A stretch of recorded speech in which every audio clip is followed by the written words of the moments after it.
اكسجين مصر تحمل الحقيقة إليك. نحن نسعى لإثبات الحقائق المجردة، لأن هذا ما تقتضيه أمانة الكلمة. That we could be different in color, in culture, in countries, but we are basically human beings, all of us, and we should understand each other better. Thank you very much for this very empathetic statement on the power of literature, basically. And I mean, we had the personal stories, the empathy, the humanization effect done by literature, which we, I guess, could broaden to any form of arts and cultural format. But let me ask you and add my question. In order for these stories to unfold their impact, your books have to be read by your readers. We know that there is a problem of distribution in the Arab book market.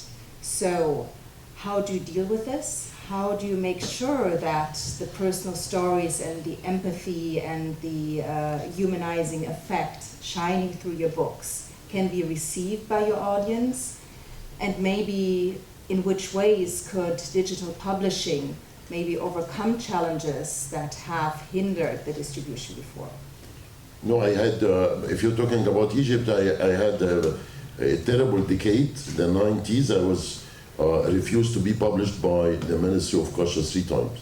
And by that time, that was the only opportunity for you to get published. I was refused to be published 1990, 1994, and 1998. And every time I was refused to be published, I paid out of my pocket to publish 500 copies or something. And then after that, of course, I had a very big success. We celebrated 1 million copies of Jacobean Building in the non-Arabic versions in the other languages, and I believe that even my books, other books have reached this number.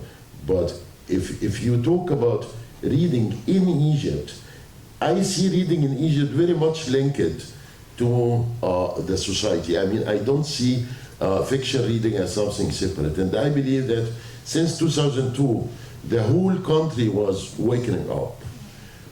Accordingly, politically, you had the movement Enough, Kifaya. I was honored to be one of the members of Kifaya.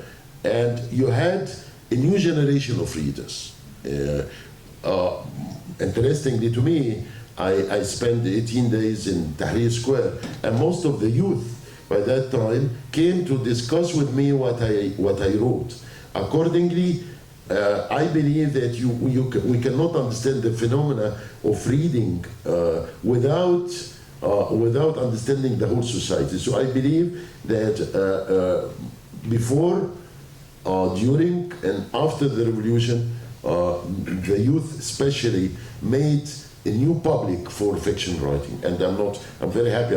I had very big numbers of sold copies in Egypt, but now I would say that other writers have also. I must say also that now there is in Egypt, especially for the people who participate to the revolution, a feeling of frustration. Accordingly, interestingly to me, because I try to understand, I consulted the publishers, and they said that the fiction numbers are getting, people are less and less interested to read fiction. But I believe this is going to be temporary. Accordingly, it's very much related to the whole scene. And of course, I cannot complain now. I have the biggest, the strongest literary agent underwine in the world, and he's taking care of all my books everywhere. In Egypt, I have Dar al-Shuru, which is very powerful and most probably the best publishing house. So I cannot complain. But also, I had these 10 years of suffering, and that's why I try to help the young writers. I have a weekly seminar, I present young talented writers, I try to help them in publishing, I write many endorsements for their books. I try to help them not to suffer as the same way I did. Going beyond Egypt and back to the role of the Goethe Institute. The Goethe Institute for a decade basically has been very much involved in supporting publishing in the Arab region. Could you comment on what the Goethe Institute has done in the regard to actually spreading books, making books available throughout the region, also beyond the context of one country? I mean, 2 points maybe. I was here in 2002 to 2007, and about the atmosphere then. I mean, this was also the time when all the cultural centers opened up. It was Divan Bookshop, it was Sawi Center, it was Townhouse Gallery, it was Collective Image, Contemporary Image Collection. So they all started to exist in this time. And it showed a little bit that there was a more plurality of opinions and of movements in art, in literature, and so on. So I think this was very important for these things, and I hope that these initiatives are lively and active. Yeah. The second thing what we did for publishers, I mean, we even started at my time when I was here, we did a lot of seminars. We had really big programs for publishers, training how to reach the public, how to do organized distribution, about the role of digital media. We do this in several countries where there is a lack in distribution, and I was very happy to meet one of our publishers who, even after our programs, took his own initiative and established a publishers school for the Middle East, and we're still supporting them. But I think it's a very long process, and you get new publishers coming in, and the big challenge of digital media, I think it's an ongoing project of qualification, of making contacts between Arab publishers, German publishers, European publishers. So we are very dedicated to this, and I think it's very important. Yeah. And maybe to move beyond literature a little bit and open up, there's another format that the Goethe Institute is pushing these years. It's the format of residencies, be it literary residencies or artistic residencies.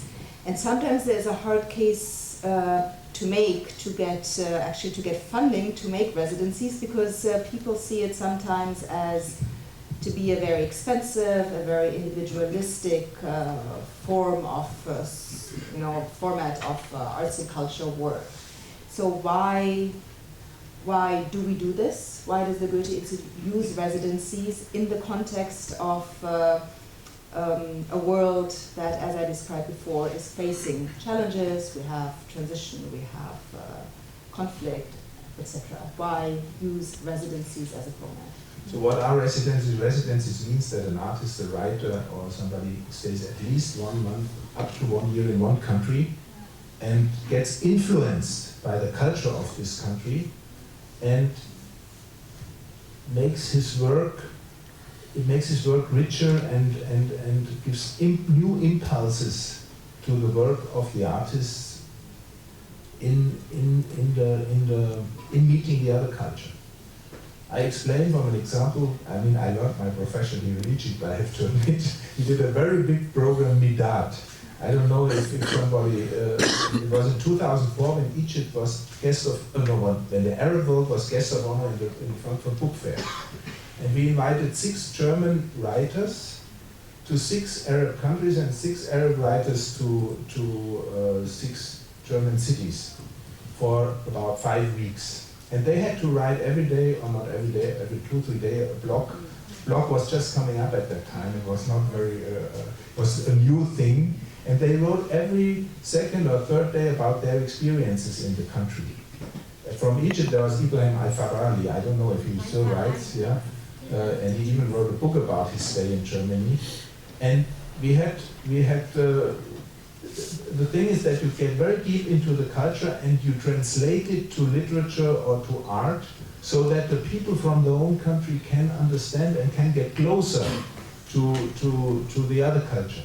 So it's a very deep way of cultural exchange.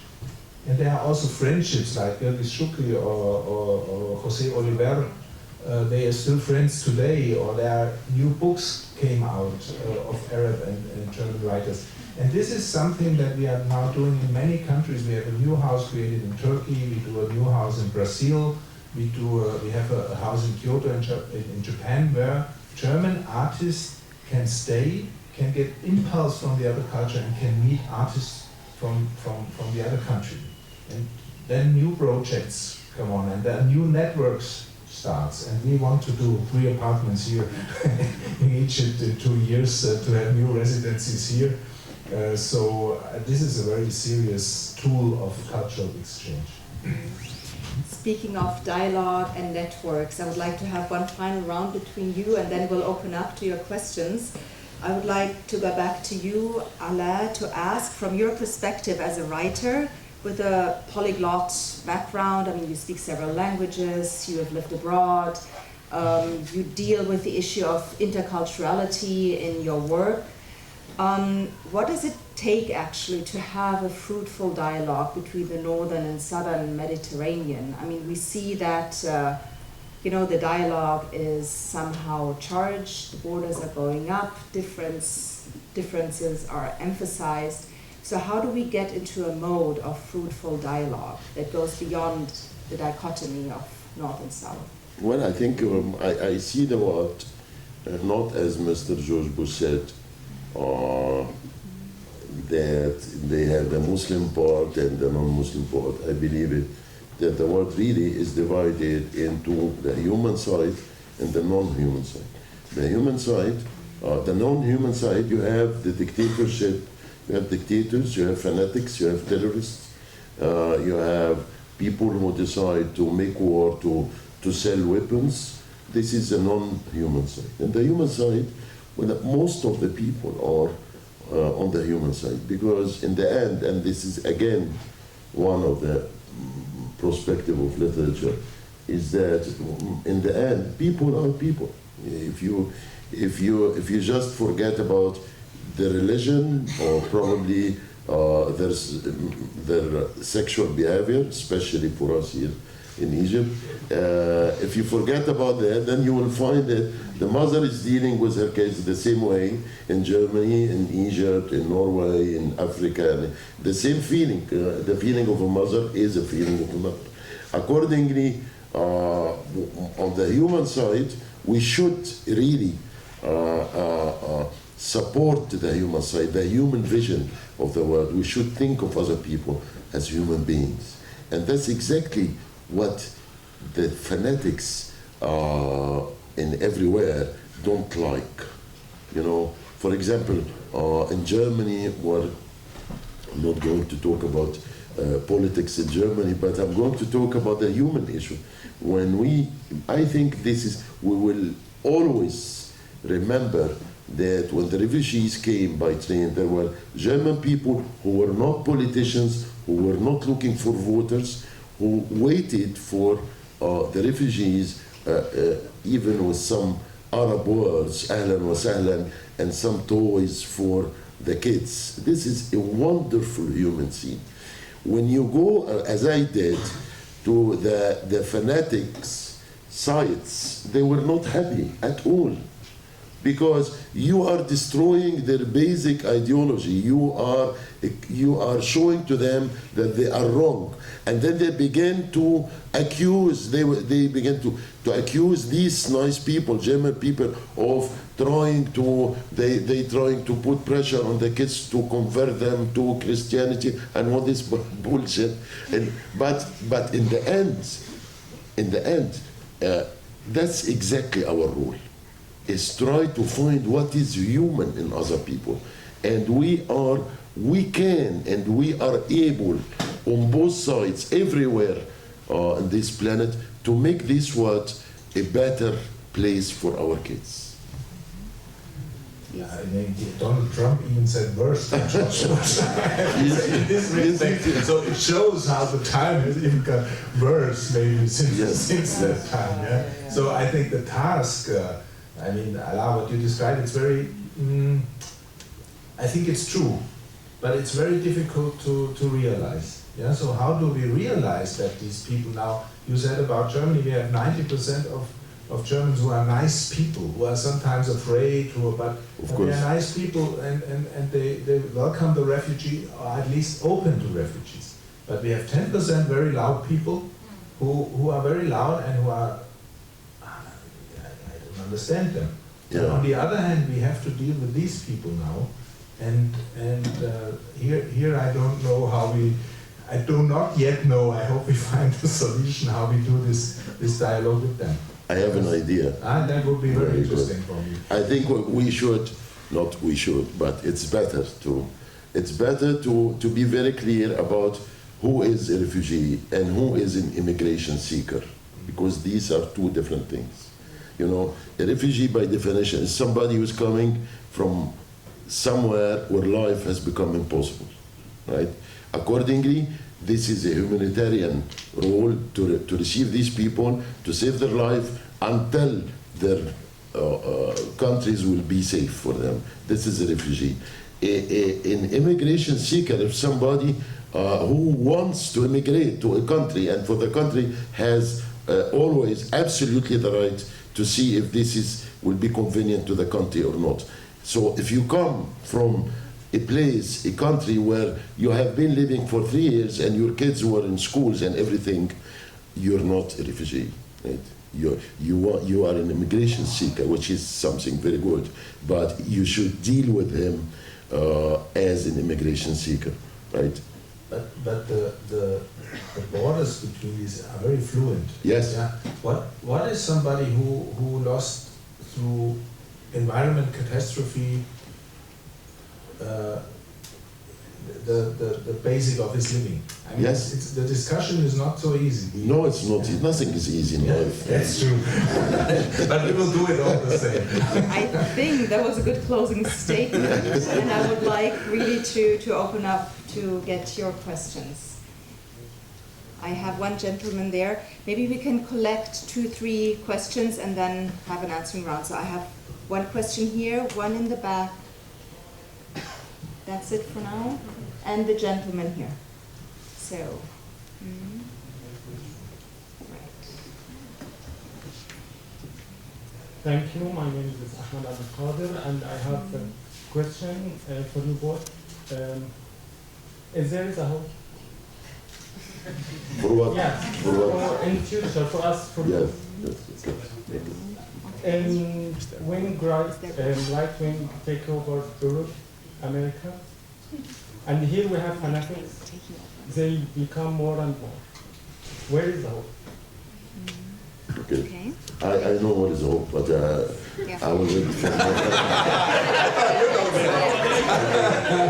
Sorry, let's connect our questions. Please, the gentleman in the back. Yeah. There was one question here.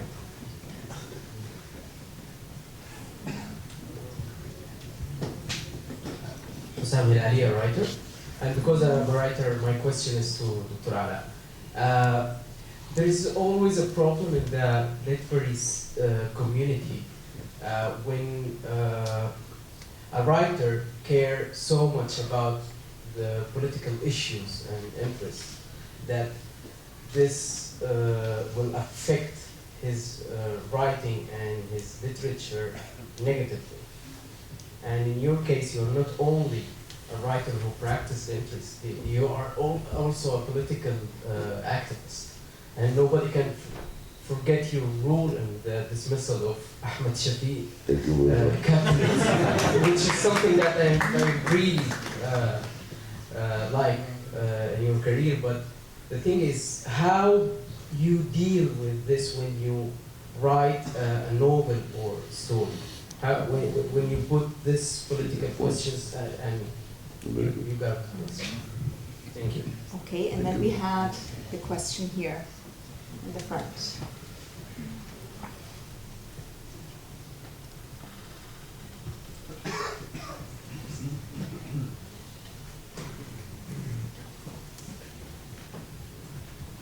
First of all, I have to thank Dr. Al-Aswani because I'm a living example for his encouragement for young writers, and I'm one of them. and I'm honored to be one of them. Also, he wrote an endorsement about me. It's a great opportunity to say thank you. Also, I have another question for the German side. How can a young writer dialogue, and how we can, even if you're not a writer, what about if you have some ambitions to take part in this? Thank you. Okay, so we had the question of, is there hope with the right wing rising? What is the hope? You know? We had the writer, political activist, the two roles, and we had the how young people can join the East-West dialogue. Who would like to start? Okay, Okay, I do the hope. Hope dies last. I don't know if you know this proverb. Yeah, there's always hope. Yeah. So, and I think my hope is very big that we will succeed over these right-wing movements. I mean, to talk politically, I mean Donald Trump now he's killing the whole Republican Party. Yeah, now it's so I'm quite okay with this. Not with the, but that he pushes himself out. I think that's good. But the right wing, I'm seeing it in Europe, and my opinion is that we somehow the big majority was silent too long in a certain respect. So we're discussing these questions in the Goethe Institute very deeply. How do we react? And I have to say there is a small percentage which we will not reach anymore, because they say this is the democracy is the system which is corrupt, and and the press is lying and so on. It's a very small portion, I think. The important thing for us is to reach the young people who are undecided, yeah, and who maybe have not yet the experience to meet foreigners, or think they lose something when so many people come. And I think here we have to include them and have to work with them. And then, but I think the majority has to make a clear statement. And so I still have hope if we do this. Well, if you talk about, you're asking about the hope in Egypt. I'm very, of course, I'm not happy with what is happening, and you could guess the details and the reasons why I'm not happy. Even the tuk-tuk driver was, said what we want to say. But I'm optimistic. Why? Because I read history and I know that it's just a waste of time, the counter-revolution. The revolution could not happen at some point, but as soon as the revolution happened, it will overcome. It will take time. Something has changed. People, even if they don't realize themselves, Egyptians are no more the Egyptians they used to be. And you could read about any revolution you wish, the French Revolution, any revolution. As soon as the revolution will happen, it will continue. Accordingly, I'm optimistic. For the West, it is very complicated situation, but I believe that the majority of the people, as I said, are on the human side. By chance, I was in Switzerland 2009, and I probably am the only one who wrote about this topic. And there was a referendum about the minarets, and it was mispresented here because people, fanatics especially, said that the Swiss people don't want mosques to be built, which was not true. They accepted the mosques, and some people didn't want the minarets to be everywhere. And there was a referendum. The right-wing people were very effective in using the fanatics, quotations and everything to terrorize the voters. And on the other side, there were some Swiss people, many people, who said even we should allow them to pray the way they want, and if the minarets are part of the religion, we should respect that. Of course, we did nothing here. Nobody did anything to present the other voice, and the end was the minarets were banned by 52 to 48. But maybe I just one notion, because there was a new referendum this year in Switzerland, Yes. where the right-wing party wanted a very strong anti-foreigners policy, Yes. and they lost. Yeah. So there is hope. There is hope. That's for the other question, which is very important. I think we have a kind of misconception here in Egypt. I don't think, I'm quite sure, about the writer's role. You know, the writer has a double role. The artist generally has a role in art and a role as a citizen. And you could go to any big name in literature. I just would give you some examples. Gabriel Garcia Marquez, Isabelle Allende, Ernest Hemingway, Albert Camus, Jean-Paul Sartre. You will find always that Jean-Paul Sartre, for example, in 1968, he was an old man of 70 years old, and he distributed, you know, the papers against de Gaulle in the street. Accordingly, we have rarely this, because after decades of dictatorship, they presented, the dictator presented to us this concept. You are a writer, you are a fiction writer, then you tell stories, but keep yourself away from what's happening. And it could be worse. Many of the writers have been used by Mubarak regime, for example, Farouk Hosni. Accordingly, I'm not a politician, I'm not an activist, I am a writer the way I see the writer's role should be. When you write art, you should keep yourself with art, but in the art you will find all the elements of life. Politics is no exception. Garcia Marquez has politics in his novels. Dostoevsky has politics in his novel, despite the fact that he was a 19th century writer. Accordingly, in any fiction, you find what we call the now element, the political element, and the human element. And the human element is the element which is much more important than the now element. You don't need to read 600 pages to know that Mubarak was a terrible dictator. But when you read a novel, a good novel which was written under Mubarak, you will discover through literature how people are deformed by dictatorship. And this novel will be readable as long as we will have dictators in this planet. There was the question. Yeah, this, how to be part of the international literature exchange. I mean, I think the foreign cultural institutes like we play a certain role in this. And Mrs. Johanna Keller, she's responsible for our cultural programs, so maybe you address her and discuss it. I don't know what exactly is the planning of programs right now, I cannot say, but we did a lot of programs. We do it from time to time with young writers and meetings, but this depends on the policy of the respective institute. And I would see this in all European cultural institutes here in Egypt, that there's maybe some programs for exchange of writers, and you should address them. Yeah. We'll have another round of questions. Okay, so I have one, two, three, four. We'll gather. Please make it short. Thank you. So the gentleman here. 5. We do it short. It's working. Good evening. No. No. Not working. But anyway, I'm.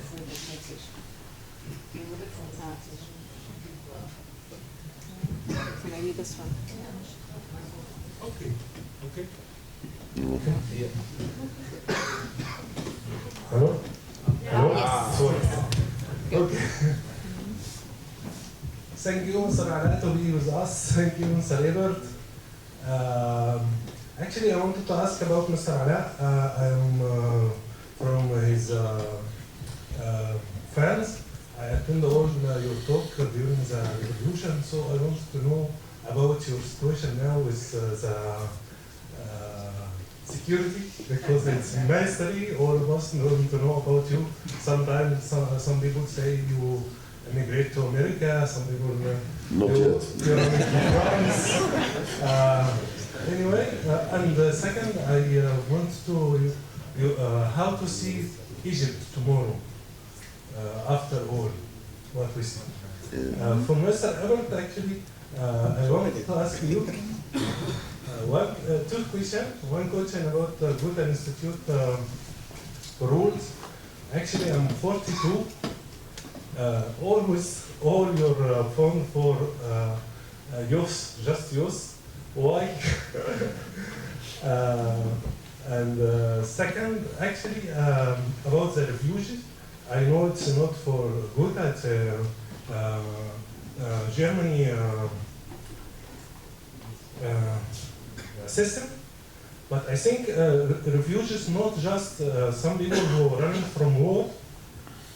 There is more worse than refugees. They live in the dictator's country. They're suffering, and they live like dead. So Germany not allowed for some people to be refugees, just to be running from war. And I think you have to think about it. Thank you. Yes, we had two questions here. The lady. I have a question to that.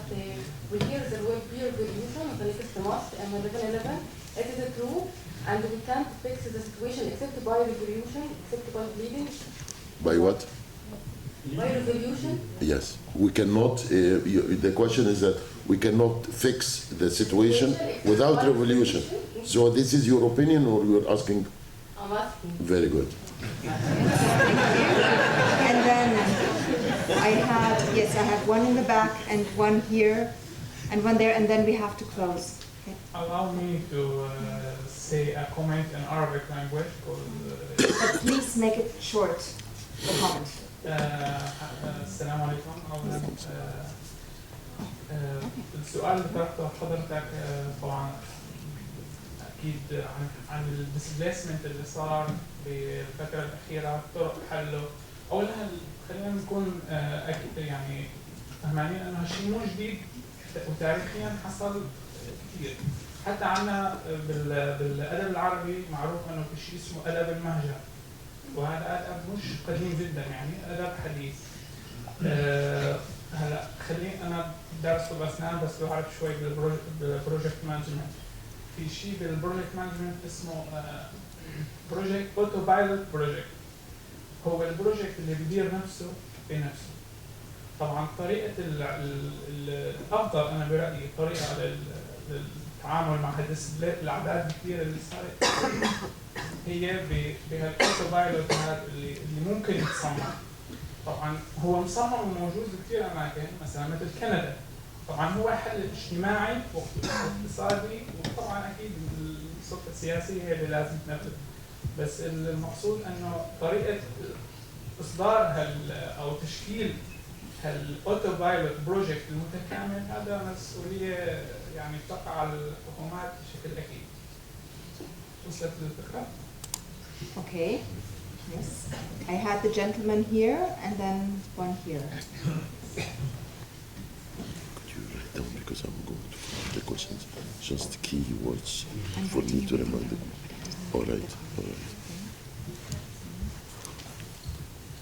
Dr.علاء, I'm one of your biggest fans. Thank you very much. I'm still amazed by your brilliance, and Thank you. I really idolized how genius you are in your literature. Thank you very much. Your novels. I'm a really big fan. Thank you. My question is, in the Automobile Club, okay, there is a situation and a character, Alke's character, right? Alke did everything to the servants of the club. He literally kind of enslaved them. But I want to know, when was the turning point? How did he go? I don't want to say any spoiler, but at the end of the novel, they go to his home and they try to kill him. What did they do? How did this happen? Well, how did this turning point happen? He enslaved them. He did everything. He owned them. Is that how?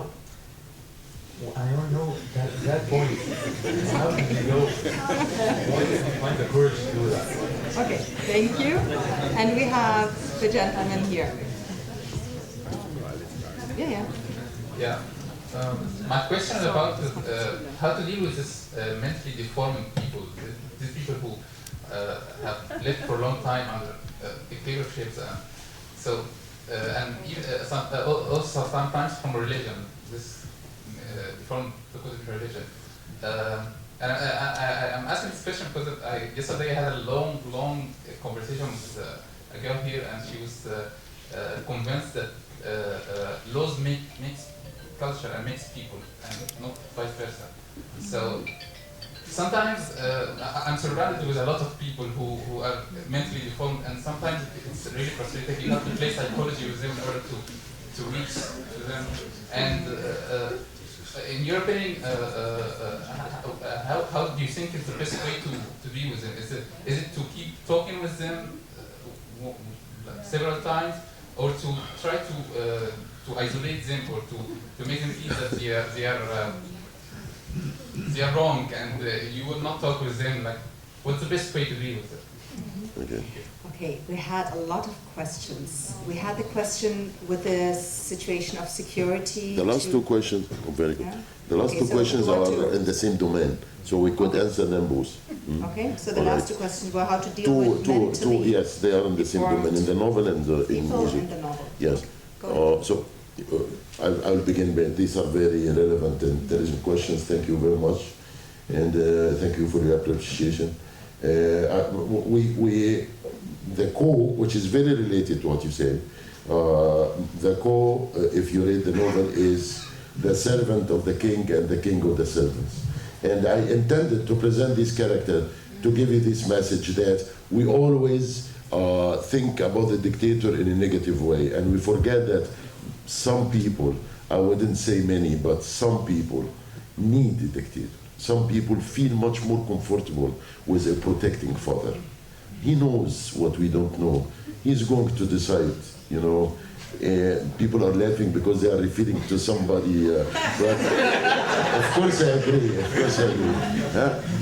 But I tell you that this is a sickness, that you say, because being free means being independent, meaning taking risks and making decisions. And not everybody is prepared for that. Especially after decades of dictatorship, as you say, there are people who really are afraid, they are scared, they are terrorized. How could we live without a father? And in the novel and in Egypt, the revolution has the same message, is that we don't need a father, political father, anymore. We need to take care of ourselves, and we are able to do that. We are not the majority, we must admit. And since 2011, there was everybody who arrived to power was, to me, was a counter-revolution force, without no exception. Accordingly, there was a plan to terrorize people, what we call the Sofa Party, and they have in sociology a name I'm going to tell you now. These people have been terrorized so that they go back to be protected by the father.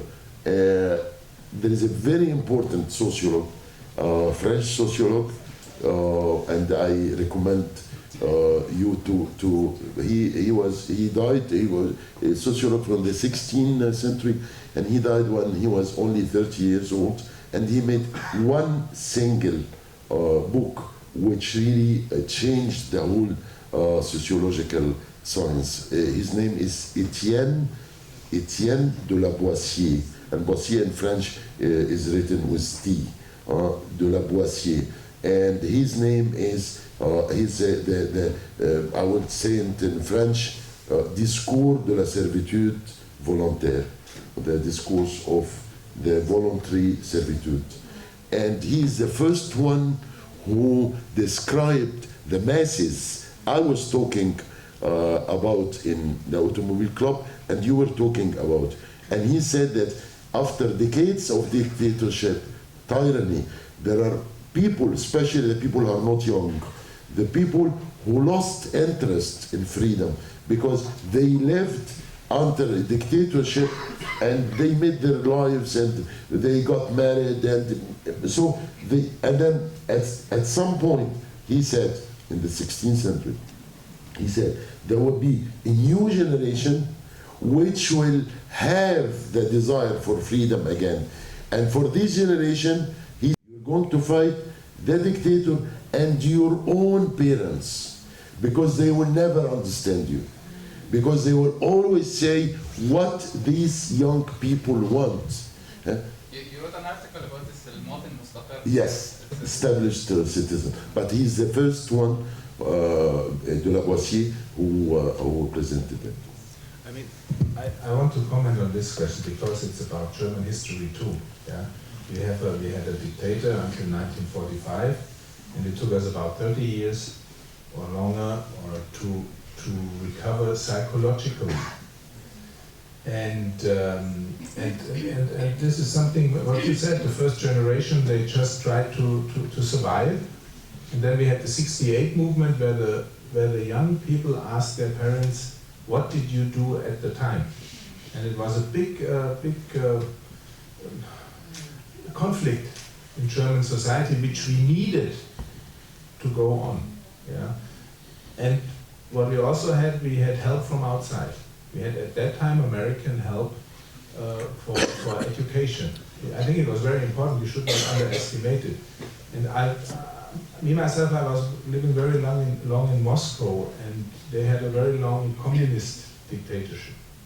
And my view is that for them it will also take a very long time to get free of it, and that we have setbacks like we maybe have right now in Russia. And then there will be a new generation. So it will be a long process. I think it's nothing to underestimate if you have lived a long time in a dictatorship and you see it from German history. You can learn a lot, and we learned a lot, I would say. But should I try like talk with them several times? Because it's frustrating for me too. Because yesterday I was talking a lot and she started talking. So she didn't give me a chance to convince her with If you allow me, this is a psychological. It's a psychological need. It is not an argument, you know. So in this case, I should. Yeah, keep yourself away and save your energy. Sometimes I feel frustrated because I didn't. No, they are going to get cured at some point, but you don't know if they are going to get cured. It's not because you convince them, because you have people whose interests are really linked to Mubarak or to the old regime, and of course you have especially the brothers who believe in their leaders, and their leaders are presenting the religion to them, which is another hopeless case, and these people, the Sofa party. So with these people, try to, you know, I have experience, and when you begin a conversation just with one question, in 1 minute you will realize what kind of people you're talking to. Accordingly, if these hard people to Sofa party, you know, talking about Egypt, and you know, yeah, so you just keep yourself away and do something useful to you and to the revolution. We still had the questions of a situation with security, and we had the question with the refugee. You know, there are refugees that are not running from war but from dictatorship and for other reasons. And is the revolution a solution? Was the third one. Would you have the security? I can do. Yeah, the security is for him, but well, I don't care. Of course, I mean, when you participate to the revolution and you find people who got shot just beside you, and you carried, as this happened to me, you carried people who got young people who got killed. You don't feel comfortable when you talk about your security. So I really don't care very much about this. Of course, people help, like this event, and sometimes in other places, but I'm not concentrating too much about the security. The problem is that when you disagree with this regime, then first they don't accept your opinion, and they don't leave any space for somebody who disagrees. And also they have I think we have the most terrible media in the history of our country. People who have nothing to do with media. I mean, who just a few months ago were working something else. And they are every time, every night, they are giving 3 and 4 hours to explain their brilliant political analysis and to try to make what we call character assassination to the people who are against the regime, and I am one of them. Accordingly, I will never immigrate. I travel very often. Sometimes I go to teach like a quarter, a semester, or 2 or 3 months literature, of course, but I will never immigrate. And they said that all the time, as you may notice, I am physically with you here. So, and you will stay, and you will stay, and you will. Talking about the refugee question, asylum is a part of the constitution of Germany. Yeah, people who seek asylum have to be taken in the biggest emergency. So when they are threatened in their lives and so on, be it through dictatorship, be it through war, and so on. But on the other hand, the question now, which is discussed in German society, how many people can be taken by a society? It's a big discussion. Some people say no, finish. Some people say, okay, we can. Is there how to say? There's a big discussion about Obergrenze, a limit. And our Chancellor, Mrs. Merkel, says, no, we don't want a limit because we have asylum in the Constitution, so we have to guarantee it, and we cannot say how many will come.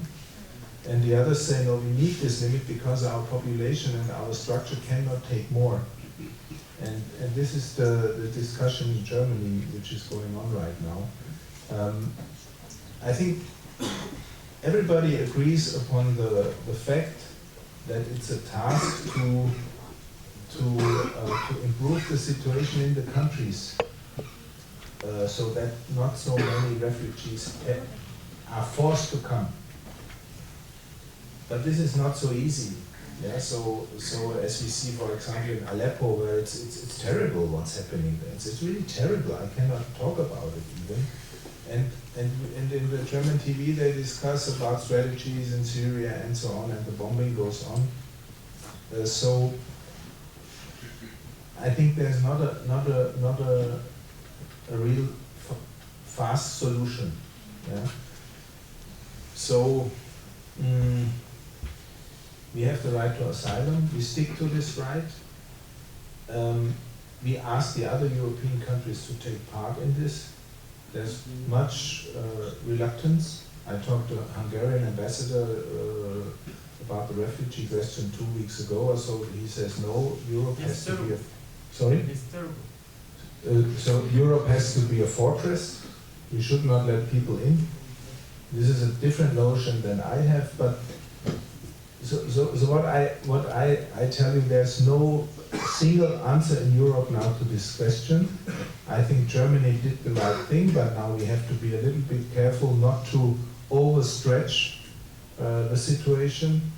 And this is the process which is going on. So there's not an easy answer to say no, we can open up to everybody. There's not but there should never be a closure to people who have the right to asylum, which is in our constitution. I don't know if I answered your question, but you see the discussion is very, very open. Yeah? But I think Germany did the right thing. My personal opinion is that Chancellor Merkel did the right thing. And also my opinion is that as there are not so many refugees coming now, we will handle the situation. Yeah, I mean, Mrs. Merkel is very much criticized for the German notion, wir schaffen das. Yeah, what the Baumeister says, we schaffen. We'll make it. Yeah. What does the Baumeister always say? He says exactly this. We'll make it, and I think she's right. Yeah, and we also have to say, I don't understand why German people are afraid of refugees. the German economy is so strong in these days that I don't understand this fear, yeah, of the refugee. I had a discussion with the German parliamentarian, conservative, CSU, yeah, tough conservative party. And he said, when we have discussions about this, I tell the people, did you lose something through the refugees? They say, no. Do you think in 10 years we will lose something through the refugees? Do you know what will happen in 10 years? They say, no, we don't know what will happen in 10 years. And he says, yeah, you didn't know it before and you don't know it now, and we have a very good situation. So I don't understand your argumentation against the refugees. So it's a big discussion in Germany, and sometimes I don't understand the irrational fear that people have, but we have to see it's a fact that these people are afraid. And we have to think, how can we do something against this fear? Yeah? It's an interesting topic, also a psychological topic. So thank you very much for having joined us for tonight's discussion. We are going to have a book signing table for Al-Aswani's books. We actually got only one German copy of his books, and we would like to ask you, Allah, to sign it for Johannes Eva to take back as a present. I did already. And then we'll invite you to outside to the book table to sign for all the other people. So thank you very much.